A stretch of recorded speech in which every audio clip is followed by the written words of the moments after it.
Queridas hermanas y hermanos migrantes de Europa, Asia y Oceanía, tú sabes todo lo que hicimos juntos.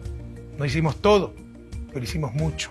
Por fin se atendían a los migrantes, por fin se defendían sus derechos, pero sobre todo, por fin construíamos una patria para que nadie más tuviera que salir contra su voluntad de la tierra que lo vio nacer. Muchas gracias, hermanos migrantes, por todo, por tanto. Ustedes sostuvieron el país. Lastimosamente la gente está volviendo a salir de su patria.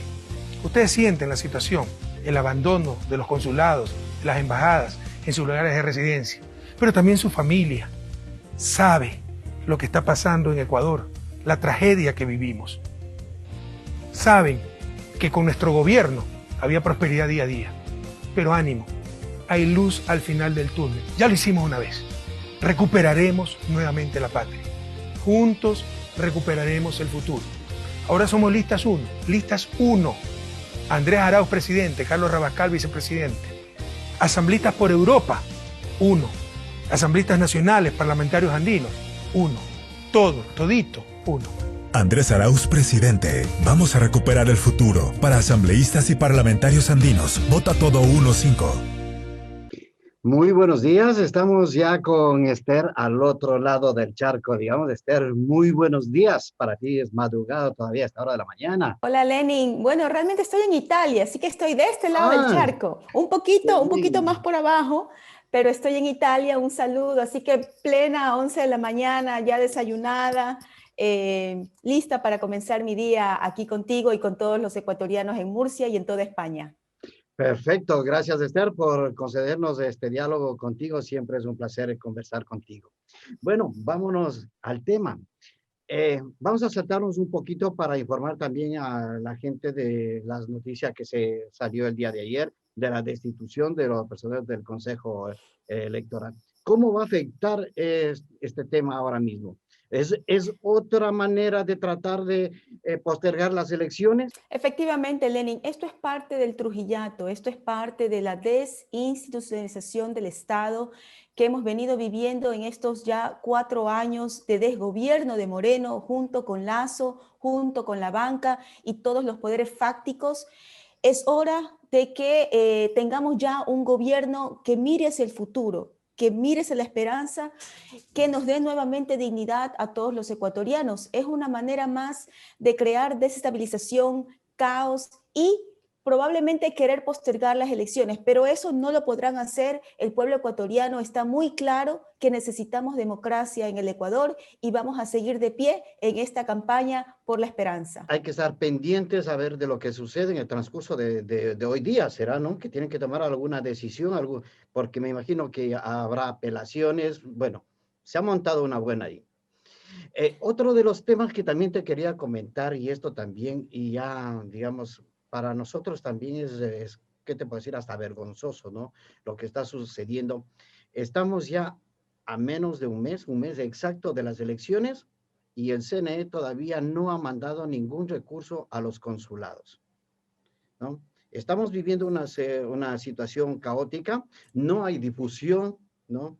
No hay personal. Tú sabes que ahora la gente que va a estar en las mesas electorales son voluntarios, no quieren arriesgar su vida para ir a estar sentados allí. Entonces, lo que vamos a tener ahí es un alto ausentismo. Va a llegar un momento que diga, pues no hace falta hacer campaña en el exterior, no hace falta el voto del exterior porque la gente no acude. Bueno, tenemos entendido, Lenin, que algunos consulados sí han recibido fondos y de hecho han cambiado los recintos electorales. Por ejemplo, lo han cambiado en Valencia, lo han cambiado en Génova, lo han cambiado en Roma, y precisamente para para que sea un lugar más seguro y los compatriotas pueden sentirse seguros de no contagiarse durante el proceso electoral. Pero mira, Lenin, lo que pasó. Yo en esta asamblea, que gran parte es del reparto, como tú sabes, pero algunos asambleístas sí vamos ahí a trabajar, yo propuse el voto electrónico y el voto por correspondencia en este proceso electoral. Pero ¿qué pasó? Como no somos mayoría, como nosotros solamente somos la bancada de la Revolución Ciudadana, la bancada de la dignidad, somos 30 asambleístas, no tuvimos la mayoría para que Y mira que esto fue antes de ninguna pandemia. No había pandemia, no había coronavirus en esa época cuando yo propuse a la Asamblea Nacional tener el voto electrónico y el voto por correspondencia. Hoy, en plena pandemia, sería tan necesario que pudiéramos votar los ecuatorianos en el exterior, y yo lo propuse para los ecuatorianos en el exterior principalmente, y lo que quiso la mayoría es que sea en las próximas elecciones, o sea, no las del 2021, sino las siguientes, y que ahí se haga un proyecto piloto. El CNE ya dijo que lo haría en 4 o 5 ciudades donde hay consulados de estos proyectos pilotos. Es decir, vamos a paso de tortuga. Imagínate con la tecnología, tantos países, incluso España también tiene voto por correspondencia, si no me equivoco, Alemania tiene voto telemático. Es posible para evitar precisamente la aglomeración de personas. Nosotros estamos verificando con todos los consulados que tengan las medidas de seguridad, de bioseguridad, para que nuestros compatriotas estén tranquilos y puedan ir a votar. El voto es facultativo en el exterior. Y debemos asegurarnos que los consulados cumplan con la normativa de salud, de bioseguridad local, tanto dentro de los países como dentro de las comunidades donde se encuentran. Y nosotros vamos a asegurarnos como asambleístas, y aquí yo debo decir que voy a ejercer mi rol como tal, para que esto se cumpla y nuestros compatriotas puedan ir a votar de manera segura. Así que vamos a hacer un seguimiento para que ello pueda suceder. Perfecto, Esther. Sí, esa es la preocupación al no haber recursos. Esto me lo ha dicho de primera mano, me ha dicho el cónsul que me reuní esta mañana con él. No tenemos recursos. Los centros electorales me ha informado que van a ser los mismos, pero como estamos viviendo la situación de la pandemia de la COVID-19, pues no sabemos si es que en esa semana vamos a poder hacer o no. A ver, recordar, tenemos como ejemplo el tema de Bolivia, que hicieron sus elecciones y en la misma semana, hasta el día miércoles, tenían un local y el día jueves Sanidad le dijo no, o hacen en allí o no lo hacen. Entonces, Exactamente, Lenin. hay que estar Exactamente preparados. eso es lo que está pasando, y para ello los consulados necesitan recursos. Yo le sugeriría al cónsul de Murcia que insista, que haga las gestiones como cónsul para que reciba los fondos en el CNE. Tú sabes, el que no insiste, pues no va a obtener nada. Así que hay que hacer insistencia como cónsul ante el CNE. Como decía, el voto es facultativo, pero esta es nuestra obligación ética, nuestra obligación moral, de que volvamos a la democracia en el Ecuador, de que podamos recuperar nuestros derechos, oportunidades, trabajo, empleo, servicios públicos, servicios consulares para nosotros los migrantes. Por lo tanto, tenemos que ir a votar, y yo invito a todos nuestros compatriotas en Europa, en España y en Murcia, que votemos por lista 1, la única opción, Lenin, que presenta una esperanza para nuestro país, en el cual un gobierno regrese a que sea la prioridad los ciudadanos, la gente, y no la banca, y no los tenedores de los bonos de la deuda externa.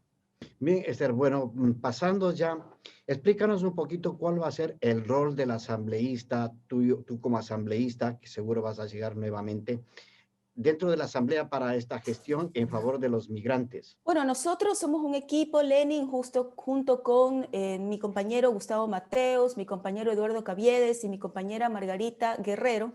Nosotros nos proponemos ir a la asamblea, en mi caso, regresar a la asamblea, para que la asamblea vuelva a ser un parlamento.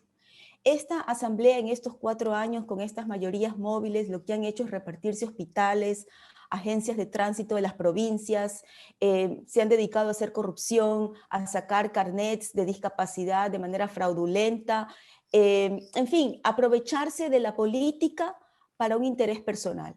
Necesitamos regresar a la asamblea para ser mayoría, gente que vaya a trabajar con ética, con principios, que no se venda porque le den un carguito a una prima, a un pariente. Eso es lo más bajo que puede haber en política. Hay gente que va a política para servirse de la política, para hacer dinero de la política. Pepe Mujica decía, está bien, los que quieran hacer dinero, perfecto, pero que se metan a la empresa privada, no a hacer política. Hacer política significa trabajar para el bien común, para mejorar la sociedad en la que vivimos, para dejar un país mejor del que encontramos, para que nuestros hijos tengan mejores oportunidades de las que nosotros hemos tenido. Para eso estamos en política, y para eso regresamos a la Asamblea Nacional, para crear leyes que vayan en conjunto de la mano con el plan de gobierno de Andrés Arauz y Carlos Rabascal para derogar leyes nefastas, como aquella mal llamada la Ley de Apoyo Humanitario, que lo que ha hecho es legitimar despidos masivos. Imagínate que vayan a llegar a un mutuo acuerdo el empleador con el empleado. Lo que han hecho es despedir a las personas. Hay cerca de 1 millón de desempleados en el país el día de hoy, Lenin.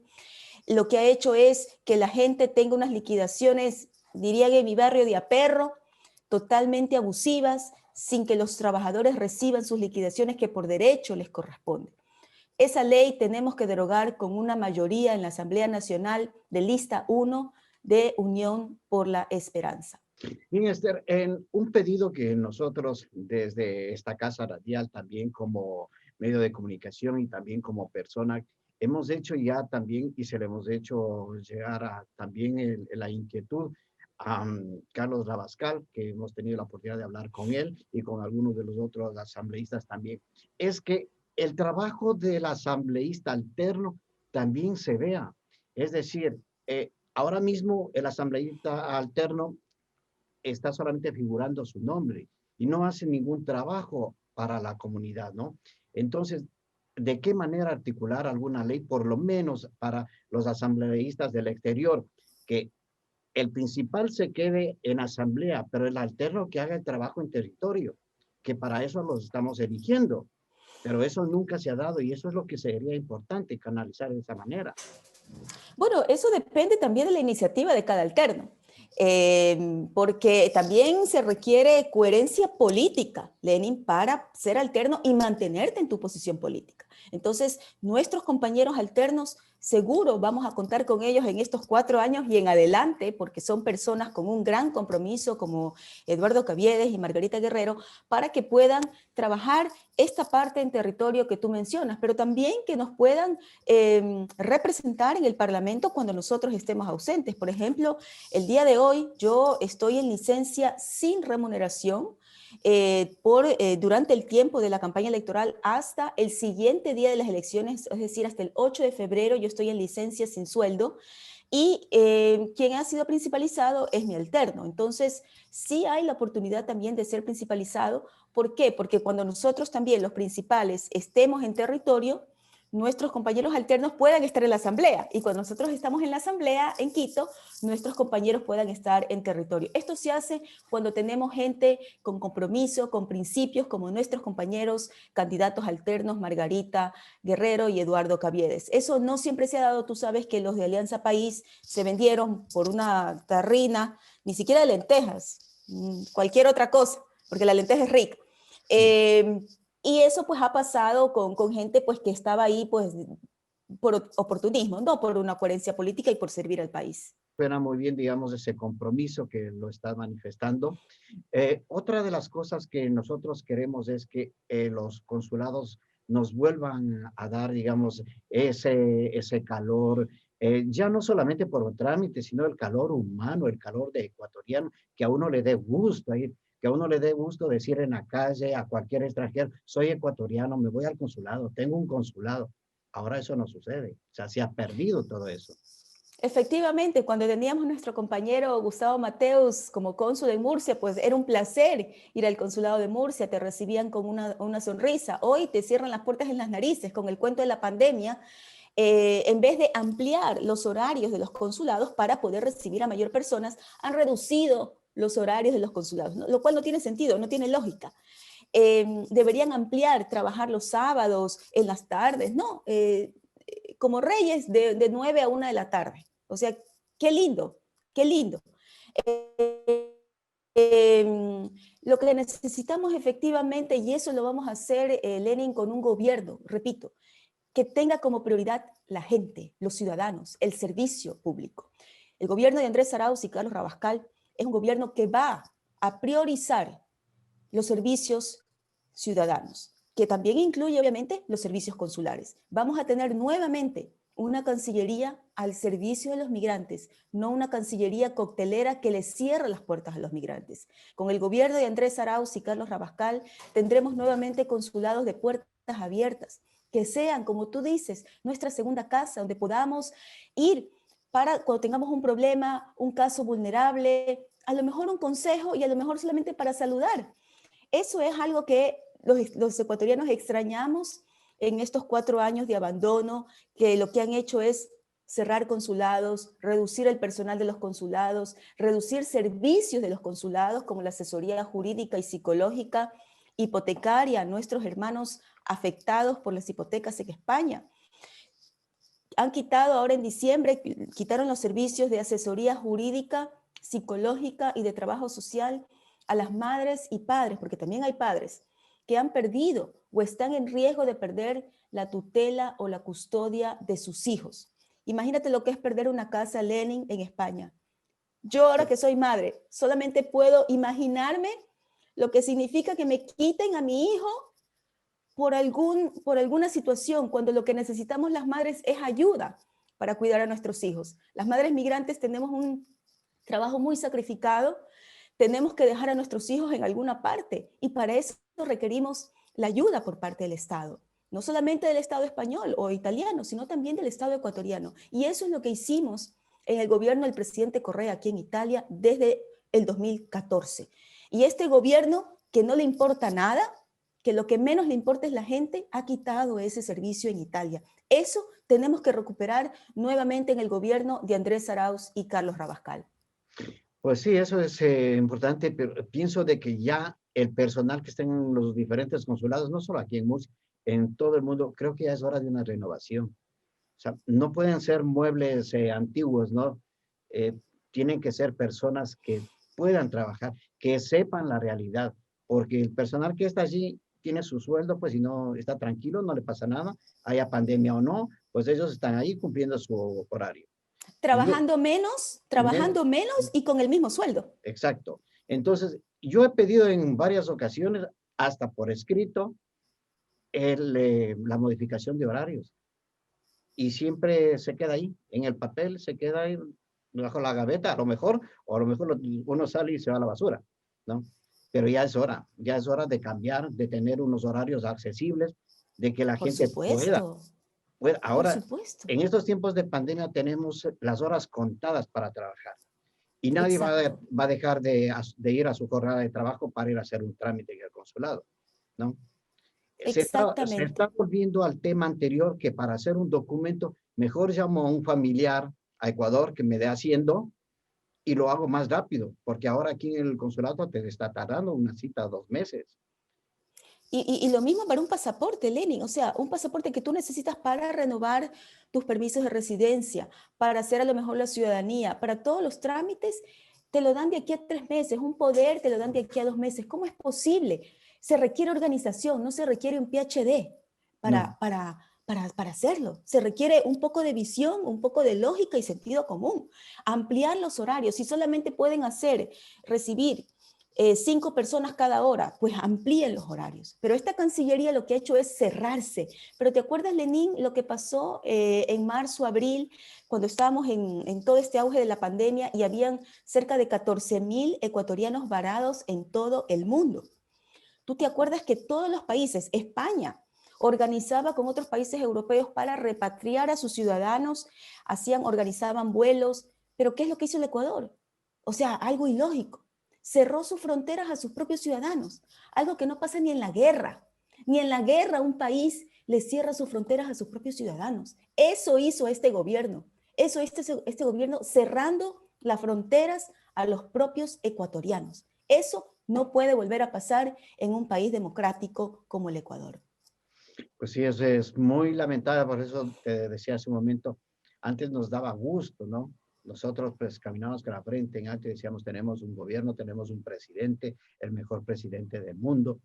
Pues ahora da vergüenza. Ni que nos pregunten, mejor esos temas los tratamos de evitar. Esa es la realidad. Volveremos a sentirnos orgullosos, Lenin, de nuestro país, de nuestros consulados, de nuestro presidente, con un presidente como Andrés, una persona pues joven, pero con amplia experiencia, conoce el Estado, conoce la economía, que es pues un problema gravísimo en el Ecuador, esta crisis inducida a la cual nos ha llevado el gobierno. Si bien es cierto que hubo la pandemia, la crisis económica, política, social que tenemos en el Ecuador es creada por este gobierno nefasto. Y volveremos pues a sentirnos orgullosos a partir del 7 de febrero, pues cuando gane el Ecuador, cuando triunfe el pueblo ecuatoriano con la lista 1. Bien, Esther, esos temas son muy importantes. Y hay otro tema que quería comentarte también, es el tema de la repatriación, ¿no? Ahí en el artículo hay ese puntito donde dice, según su estado de vulnerabilidad. Pues no, somos ecuatorianos y tenemos que ser repatriados todos, sin importar su grado de vulnerabilidad, porque para acceder a ese derecho tienes que ir bajo el puente.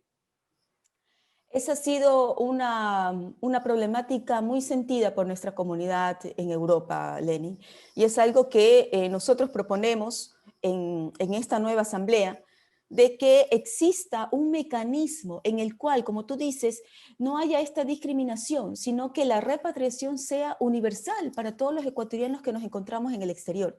Y para aquello tendremos que encontrar un mecanismo, o sea, por la afiliación voluntaria al IES, que nosotros al aportar nuestra afiliación podamos también tener el seguro de repatriación, o ver otro mecanismo que haya, en el cual haya una corresponsabilidad tanto del Estado como del ciudadano. El Estado ecuatoriano no podrá asumir todo el costo de todas las repatriaciones de todos los ecuatorianos. Aquí también se requiere una corresponsabilidad de nosotros de poder contribuir en algo mínimo. Por ejemplo, hay los seguros que cuestan 5 euros cada mes y tú tienes un seguro de repatriación. Tenemos que encontrar un mecanismo y eso lo estamos conversando, pero te puedo asegurar que lo vamos a resolver en esta legislatura y en este nuevo gobierno cuando podamos trabajar conjuntamente una asamblea con un gobierno que tenga como prioridad la gente y no la persecución política, pagar deuda externa, seguir las recetas del Fondo Monetario Internacional. Necesitamos también esta colaboración conjunta entre legislativo y ejecutivo. Y eso lo podremos y lo haremos. Vamos a resolver este problema de las repatriaciones de cadáveres de nuestros compatriotas en el exterior. Sí, o sea, lo que tú manifiestas que tiene que haber una corresponsabilidad. Aquí los migrantes no decimos que no. Estamos dispuestos a pagar un seguro una sola vez en la vida, pero que tengamos ese seguro, que una vez que nosotros no estemos, que nuestros familiares no tengan esa preocupación, ¿no? Aparte del dolor, pues un problema más, pues eso no queremos, ¿no? Efectivamente, Lenin. Mira, te lo digo yo como ex cónsul y como ex viceministra de Movilidad Humana.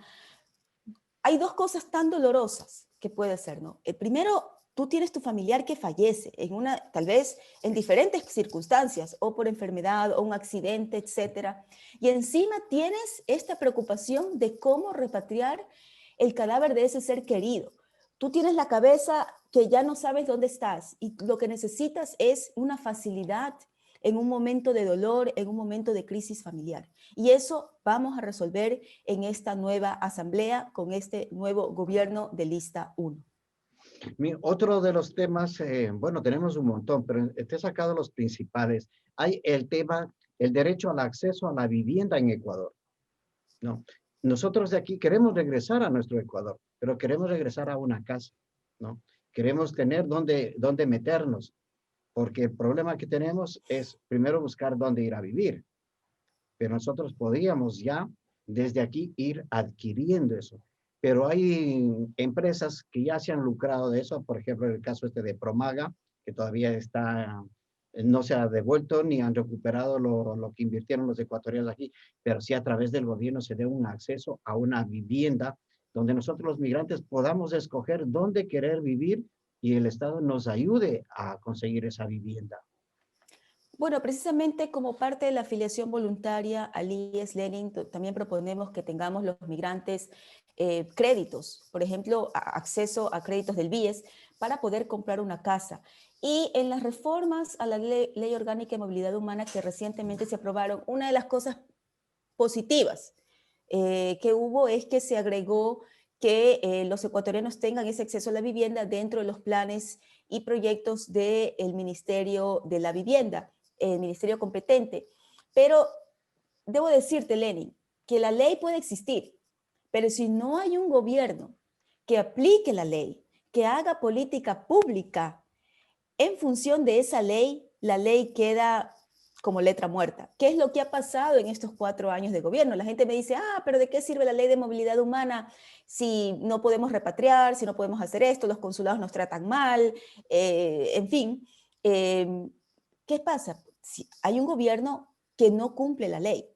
Entonces, sí, para eso requerimos, de nuevo, un parlamento que haga leyes, que amplíe nuestros derechos, que desarrolle nuestros derechos como migrantes, pero también necesitamos un gobierno que aplique la ley, que cumpla la ley, y por eso necesitamos tener esta colaboración del Ejecutivo y el Legislativo, lista 1, tener una mayoría en la Asamblea que pueda trabajar en armonía con el Ejecutivo, obviamente cada uno dentro de sus competencias, pero requerimos que haya este diálogo entre ambas funciones del Estado.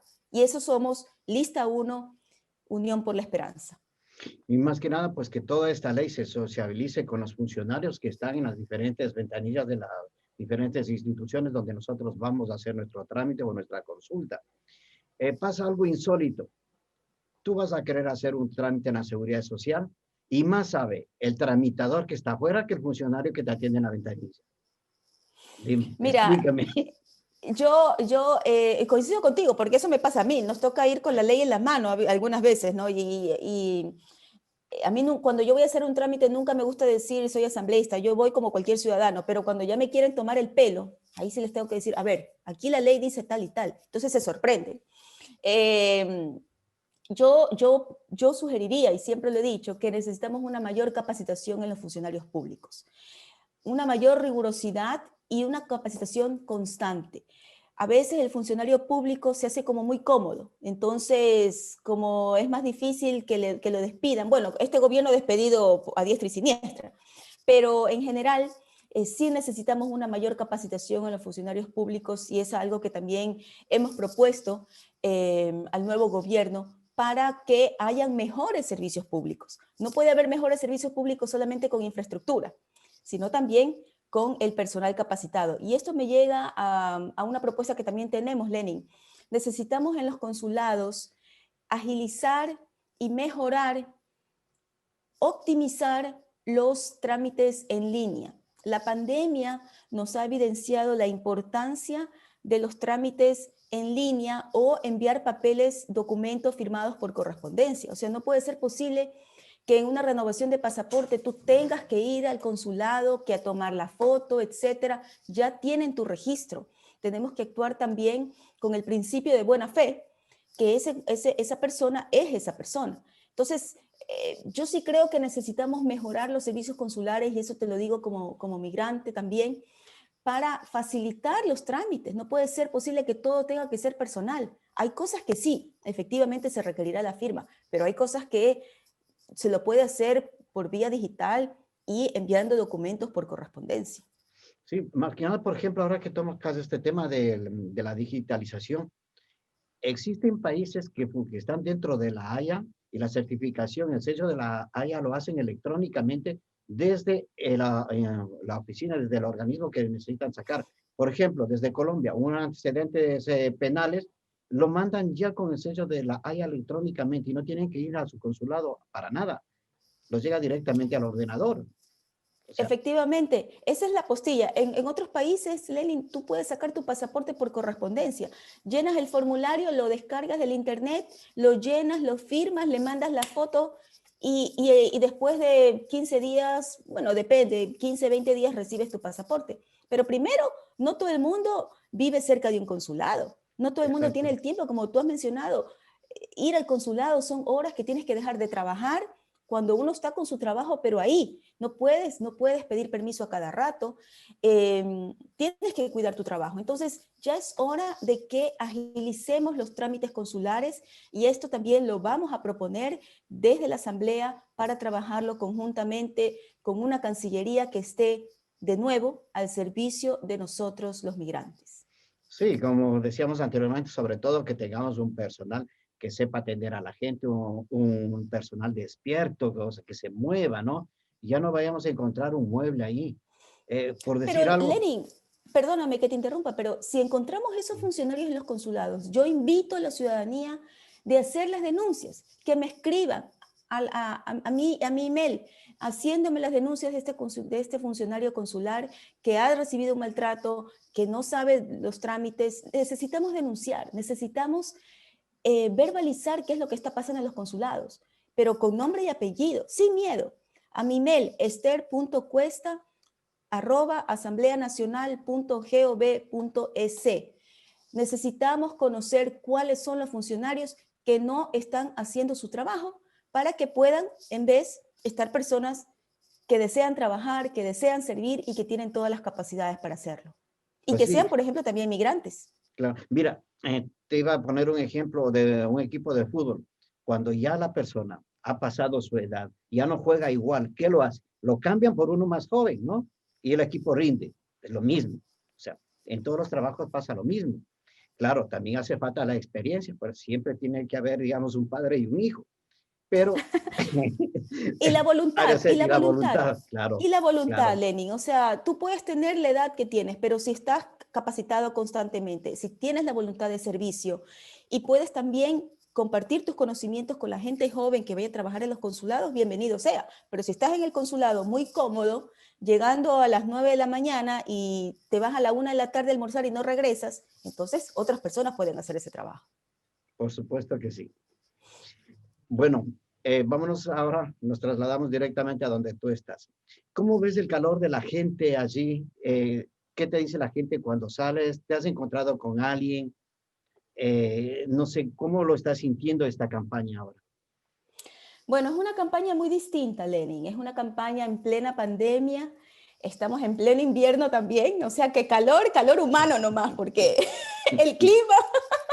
Sí. Pero te puedo decir que los ecuatorianos que nos hemos encontrado, nos hemos visto, están muy entusiasmados de que haya un cambio en el Ecuador. Eso sí te puedo decir.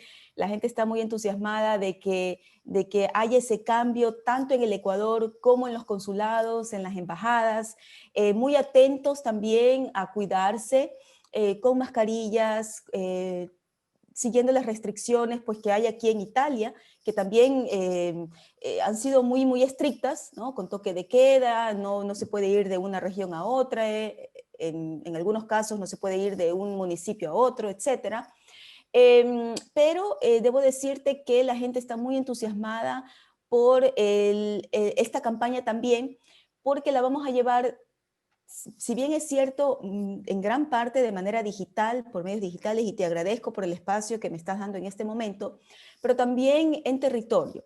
Obviamente, siempre siguiendo las medidas de bioseguridad, pero también los ecuatorianos salimos, tenemos que ir a trabajar, tenemos que tomar el bus, tenemos que ir al supermercado, al mercado, entonces sí nos encontramos, vamos a la iglesia, entonces en estos momentos pues es cuando hablamos con la gente y hay mucho lo que se dice en italiano el passaparola, ¿no? Que tú hablas con uno, hablas con otro y es de esa manera que vamos transmitiendo nuestro mensaje de esperanza y de futuro para el Ecuador. Eh, o sea, eso de sentirse así, volver a encontrar a gente que estuviste con ellos antes como cónsul, luego como asambleísta y volverles a ver nuevamente, ¿qué te hace sentir a ti? Tal vez un poco de nostalgia porque son personas que conozco de muchos años, hay un cariño profundo, hay una amistad también con muchos de ellos. Tal vez la experiencia que pasé en Génova es una de las experiencias más enriquecedoras que he tenido en mi vida, la oportunidad de servir a mi país, a mis compatriotas, sobre todo a mujeres migrantes que perdieron la custodia de sus hijos, que estuvieron en riesgo de perder la custodia de sus hijos. Y creo que no hay nada más importante para una madre el poder recuperar a sus hijos. Y esas son alegrías, abrazos que he compartido con muchas mujeres migrantes ecuatorianas aquí en Génova. Y eso te lo llevas contigo donde quiera que vayas. Bueno, aquí acabo de recibir un mensaje que nos dicen que le den enhorabuena a Esther, que nuevamente estará al servicio de nosotros los ecuatorianos. Esto nos escriben desde la ciudad de Lorca. Oh, gracias. Un abrazo. Sí. Bueno, Esther, ¿qué más quieres? Ahora sí tienes que pedir el voto ya. La otra vez que hablamos, pues todavía no podíamos. Ahora sí ya, pídelo. Bueno, decirle solamente a nuestros compatriotas que nosotros, tanto Gustavo Mateus, que fue cónsul en Murcia, cónsul en Madrid, nuestra compañera Margarita Guerrero, nuestro compañero Eduardo Caviedes y quien les habla, esta humilde servidora Esther Cuesta, todos somos migrantes, todos tenemos esa experiencia vivida en carne propia, que es ser migrante, que es estar lejos de tu familia, pasar tantas navidades, tantos fin de años lejos, la muerte de un familiar y no poder regresar al Ecuador, o porque no teníamos los papeles, o porque simplemente no había el dinero, o porque no podíamos dejar nuestro trabajo. Conocemos la realidad de nosotros los migrantes, pero también hay algo que no tienen los demás candidatos. Nosotros conocemos el Estado. Yo tengo experiencia tanto en el Ejecutivo como cónsul, como viceministra de Movilidad Humana y como asambleísta en estos 4 años, que hemos vivido una persecución política, un gobierno nefasto, el peor gobierno de la historia moderna del Ecuador. Pero hemos resistido porque estamos convencidos que el Ecuador que merecemos no es ese del pasado. Necesitamos un Ecuador con derechos, con oportunidades para nosotros y para nuestros hijos, con trabajo, con producción, con desarrollo, con progreso, con alegría, con esperanza y con dignidad. Por eso invito a todos mis compatriotas en Murcia, en España y en toda Europa que votemos por la lista 1. La lista 1, que es la Unión por la Esperanza, donde todos somos uno y uno somos todos. Andrés Arauz y Carlos Rabascal como presidente y como vicepresidente. Con ellos volveremos a tener un gobierno al servicio de la gente. Volveremos a tener consulados al servicio de los migrantes. Así que la opción, compañeros, es lista 1 para que regrese la esperanza, la dignidad y el futuro para nosotros y nuestros hijos. Muy bien, Esther. Gracias a ti por haber dialogado con nosotros y para nosotros siempre es un gusto poder charlar contigo y pues estaremos aquí no muy lejos porque tenemos que hacer algunas otras más comisiones a ver que nos cuentes cómo se está desarrollando la campaña electoral. Luego Claro que sí. ya tendremos encuestas propias y encuestas ajenas, ¿no? Para poder ir dando a conocer cómo está desarrollándose y cuáles son los índices de votación, las preferencias de votación de cada candidato. Gracias, Esther, Lenin. Un muchas gracias a abrazo, ti. gracias y buen día. Un saludo. Chao. Gracias. Adiós. Este ha sido el diálogo con Esther Cuesta, candidata a la Asamblea por la lista 1, Centro Democrático, la lista 1, la lista de Rafael Correa.